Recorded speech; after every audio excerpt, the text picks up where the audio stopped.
tidak diketahui banyak orang. Dia adalah Dr. Muhammad Kamal Ismail, pemilik ide marmer dingin, kubah listrik dan payung yang megah di Masjidil Haram. Beliau orang termuda dalam sejarah Mesir yang memperoleh ijazah sekolah menengah atas, orang termuda yang terdaftar di sekolah teknik kerajaan pertama, orang termuda yang lulus dan dikirim ke Eropa untuk mendapatkan 3 gelar dokter di bidang arsitektur Islam. Dia juga yang termuda yang mendapatkan syal Nil dan pangkat besi dari raja.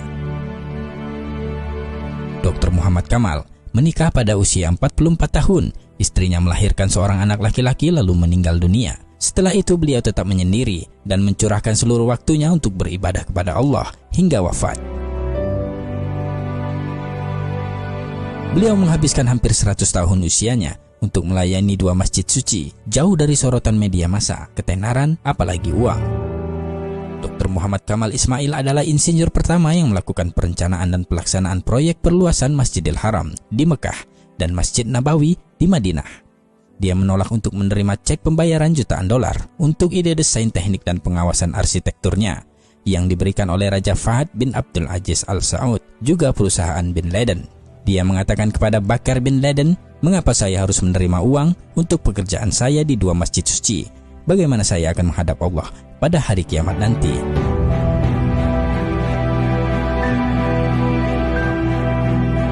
Dokter jenius ini memiliki kisah ajaib atas kuasa Allah yang menakjubkan dan luar biasa sehubungan dengan batu marmer yang dipakai untuk lantai Masjidil Haram, juga Masjid Nabawi. Dr. Kamal ingin menutupi lantai Masjidil Haram dengan marmer khusus yang bisa menyerap panas untuk jamaah yang melakukan tawaf. Marmer ini hanya tersedia di sebuah gunung kecil di Yunani. Beliau lalu pergi ke Yunani dan menandatangani kontrak untuk membeli marmer dari hampir setengah gunung tersebut, jumlah yang cukup untuk lantai Masjidil Haram. Beliau menandatangani perjanjian tersebut dan kembali ke Mekah.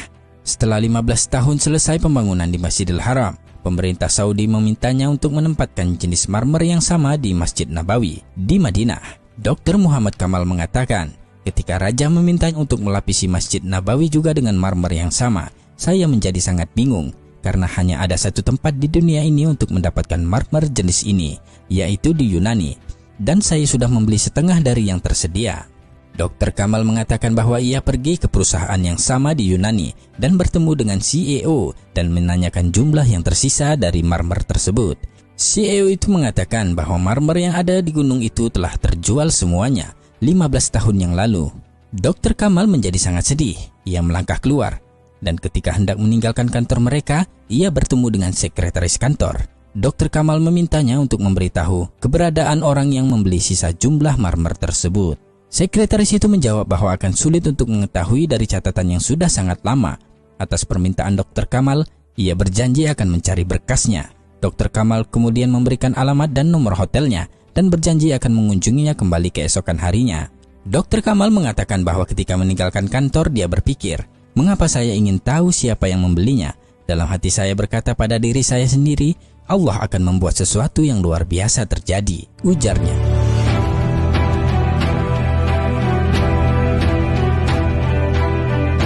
Keesokan harinya, beberapa jam sebelum berangkat ke bandara, Dr. Kamal menerima telepon dari sekretaris perusahaan itu yang mengatakan bahwa dia telah menemukan alamat pembeli.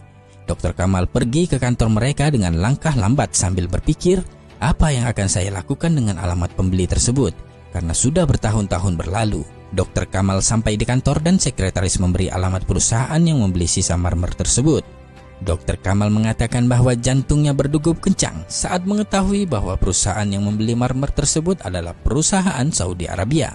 Dr. Kamal pun terbang kembali ke Arab Saudi pada hari yang sama, dan setibanya di sana, ia langsung menuju ke kantor perusahaan yang membeli marmer tersebut dan bertemu dengan direktur admin dan menanyakan apa yang telah dilakukannya dengan marmer yang dibelinya beberapa tahun yang lalu dari Yunani. Direktur admin berkata, "Saya tidak ingat." Dia lalu menghubungi bagian gudang dan bertanya tentang marmer putih dari Yunani, dan mereka mengatakan kepada Dr. Kamal bahwa semua jumlah marmer yang dibeli 15 tahun yang lalu masih ada dan tidak pernah digunakan.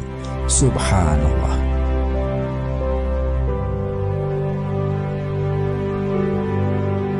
Dr. Kamal mulai menangis seperti bayi, dan selanjutnya dia menceritakan kisah lengkapnya kepada pemilik perusahaan.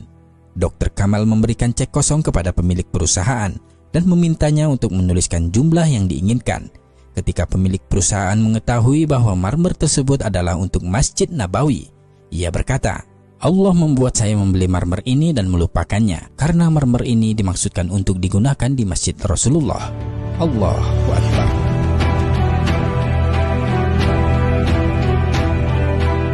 Betapa kuasanya Allah membuat skenario bagi hamba-hamba pilihannya, semua atas kehendaknya.